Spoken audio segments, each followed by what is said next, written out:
Hey everybody, Carolyn Crow here.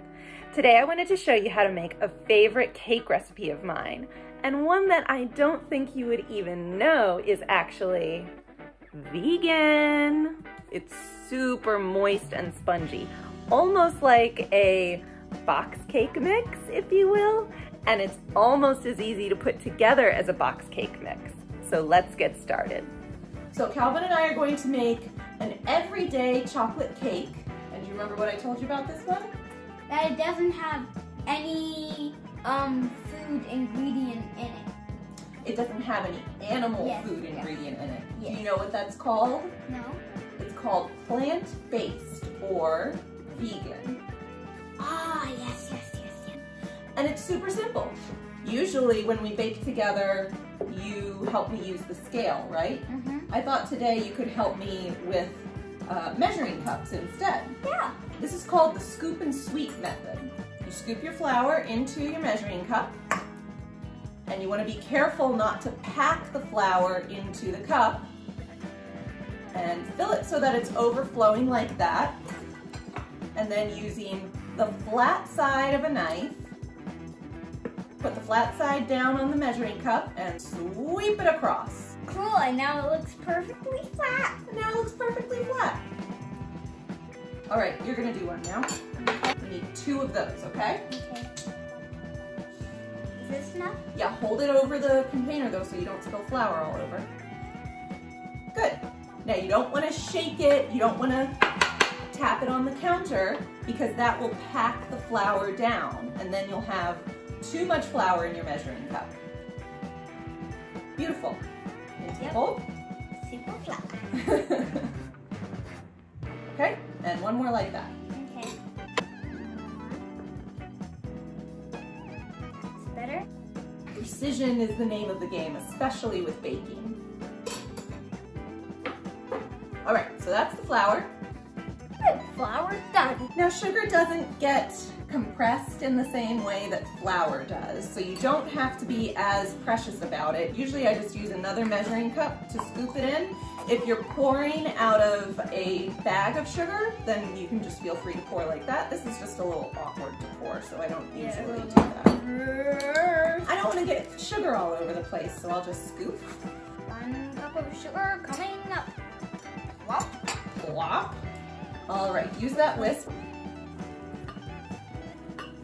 Okay, next we need a 1/4 cup of cocoa powder. 1/4 cup of cocoa powder. 1/4 cup of cocoa powder. Again, you don't have to be as precious with measuring the cocoa powder. I'm just going to pour it like that. Well, that's it for cocoa powder. What's next? You don't know? I don't know. I don't remember. 1/2 teaspoon salt. I think you know how to do a 1/2 teaspoon measure, right? So you just scoop it up, and then you sort of sweep across with your finger, or you can just give it a little shimmy and shake to even it out. And that's it. Great. Okay, and then I think our last dry ingredient is going to be baking soda. Ooh, baking soda. I have this experiment that includes baking soda. We need to do that volcano experiment, don't we? Mm-hmm. So with the baking soda, you again want to fill it so that it's overflowing, and you use the flat side of the baking soda container to sweep across. Nice and flat and perfect. Next we need to do the wet ingredients. We've got a separate bowl here for that. Ordinarily we would use a wet measuring cup for that, but I can't find mine right now. So we're just gonna use the dry measuring cups. The reason you like to use a wet measuring cup is because it's really hard to hold the dry measuring cup steady and get a nice level measurement. We need 1/3 of a cup vegetable oil, so I'm gonna get around that issue by using a 2/3 of a cup measuring cup, and I'll only fill it, there's a little line in there that goes up to halfway, so I'm gonna fill it halfway, okay? How does that look? Good. Perfecto. Recto, latecto. Perfecto, latecto. Ooh, can I put in the vanilla? Yes, you may. I like the vanilla. Putting it over your bowl. Oops. There you That go. always happens. Well, a couple couple extra drops of vanilla won't hurt anybody. And a tablespoon of vinegar. That's the other thing I'm gonna use in my experiment. Oh, Calvin, you're helping us learn something about baking. What do you think is going to happen when we combine the vinegar with the baking soda? Let's see. Maybe it'll bubble up. That's exactly right. And in my experiment, it's Right, it'll explode out of your volcano. And go like. But that's when it just has baking soda and vinegar and some color mixed into it. When it has flour and sugar and cocoa powder and all of those heavy ingredients weighing it down, it won't explode out of the pan. Yeah, it won't go like. But it will bubble up and create a nice, airy, spongy, yummy cake. Is that water that we're gonna use? This is water that we're gonna use. Good eye, Cal. All right, we need 1 cup. Now can I pour it in? Yes.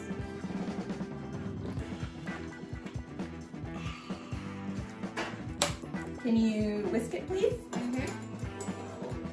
Now, this cake gives you a lot of nice moisture from that oil and the water. It gives you that nice, bubbly, spongy texture from the vinegar and the baking soda reacting with one another.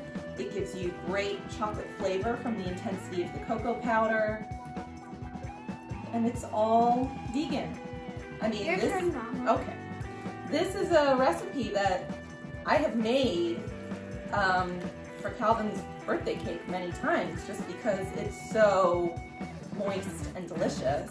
My birthday's coming soon. Birthday is coming soon. Now this is optional, but since we're not going to do a frosting on this cake, I like to do some chocolate chips. You want to steal one, I can see. Go ahead. With an American company called Guittard. It used to be kind of hard to find it in the grocery store, but I've been seeing it everywhere again. So if you see this nice gold or like a reddish bag in the grocery, this is good chocolate and it's fair trade certified. Let's buy responsibly sourced chocolate, folks. Can I pour it? Yeah, sure. All of it? I think so. We just want to use the rest of the bag up, right? So we have here a 9-inch round cake pan with 3-inch sides. You don't want to do anything, one of those little 1-inch cake pans wouldn't be big enough. I've got a piece of parchment, which is optional, but better be safe than sorry. A quick spray.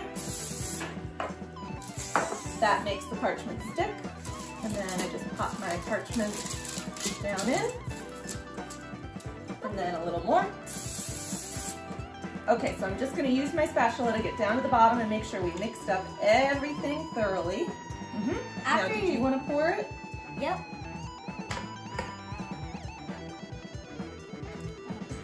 Oh, good. So this is what we call a quick bread technique. You just dump everything in the bowl and mix it, and that's it. Hey, and we're gonna pop this in the oven, 350 degrees for about half an hour. Ooh, that's a long time. We have to wait a long time, and then we have to let it cool. It'll be ready after dinner. Good. So we will check back with you when that comes out of the oven. Bye. I've picked up another helper. Say hi, Leo. Hi.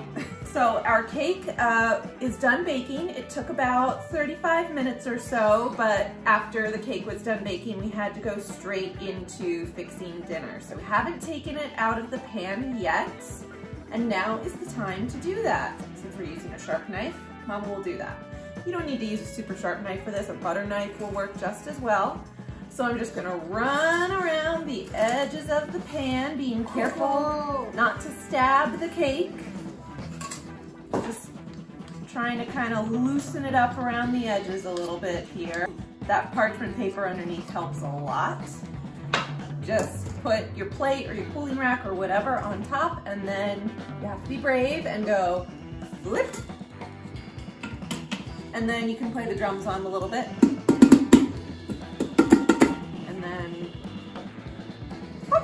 What? It's just frozen on the bottom. That's the parchment. off the parchment paper.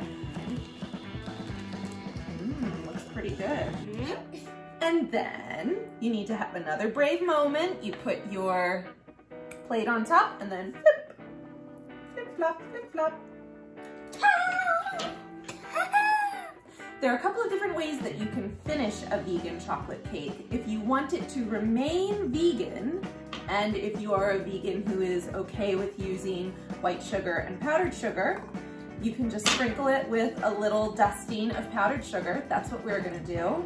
You can make vegan whipped cream by taking a can of cream of coconut and put it in your fridge and cool it down, and then you can whip it like whipped cream. Just add a little sugar to it and it'll be nice and sweet. It won't get as stiff as whipped cream, but it'll still be really tasty. So I have our powdered sugar in a little sifter here, and I'm just going to gently tap it. Oh, it's like a beautiful snowfall. Yeah. Leo, do you want to turn? Sure. Can you gently tap it and make a beautiful snowfall? Oh, now that's like it's really snowing. And that is how you make an everyday chocolate cake. It's so tasty you would never know that it's vegan. If your New Year's resolution is to change your eating habits, this is a good place to start. So we're gonna go dig into this. Thank you so much for watching. We'll see you next time. Bye. Bye.